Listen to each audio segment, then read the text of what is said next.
Hey, so our goal this week is to fine-tune our ability to identify or recognize arguments. What I want to suggest is there are two things we can do to achieve that goal. First, it helps us to spend some time just developing a better understanding of what an argument is. And so in a future video, what I'm going to do is I'll focus just on that.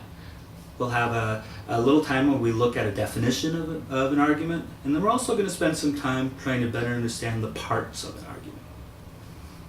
However, I want to suggest that if the goal is to identify or recognize arguments, it also helps to fine-tune our ability to understand what isn't an argument. Think about it for a moment. You may have noticed young children do this a lot. I've noticed this with my son, for example. When a young child tries to understand what, say, a motorcycle is, it's common for that child to focus on, well, how's a motorcycle different than a bicycle? How's a motorcycle different than a car? Well, it's the same with arguments. If something isn't an argument, well, what are the alternatives? We're going to go down a fairly long list. In fact, we're going to look at some concepts that aren't covered in the book, or some of them are covered very briefly. And they're not arguments. First, we're going to have a video that's going to focus solely on statements, or what the book likes to call unsupported statements. For right now, all I'm going to say is, when it's all by itself, when it's not supported by anything, statement is not an argument. Then we're going to have a video that focuses on expressive language. For right now, all I'm going to say is that when it's expressive language, it's not an argument. Then we're going to have a separate video that focuses on directives, or what can also be called directive language. Again, the point is that if something's directive language, it's not an argument.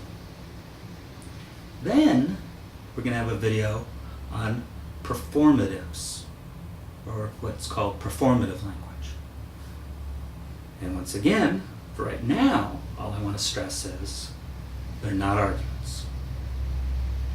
Then we're going to have a video on explanations, or another term for it is a causal statement.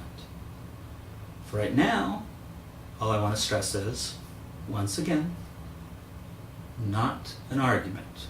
Now, a little extra point though.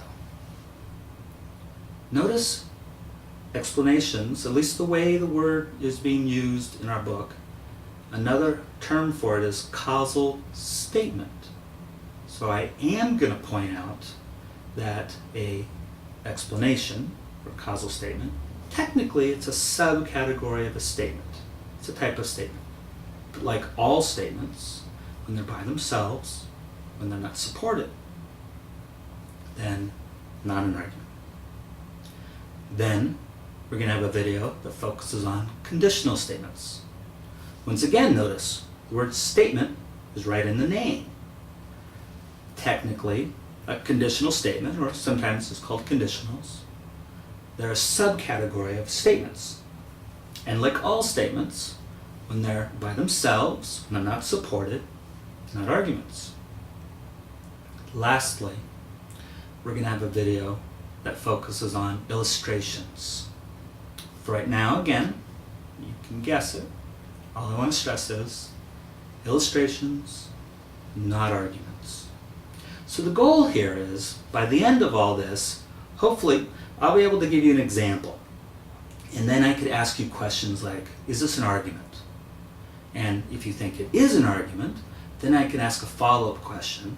I'll ask you what part, or ask you, well, we won't get into this yet, but I'm going to go into names like conclusion and premises, and I'll ask you what the conclusion is and what the premise is. If I give you an example and it's not an argument, then I could ask you a follow-up question like, well, what type of non-argumentative language is it? Is it a statement, i.e. unsupported statement? Is it expressive language? Is it directive language? Is it performative language? Is it an explanation, i.e. a causal language, or a causal statement?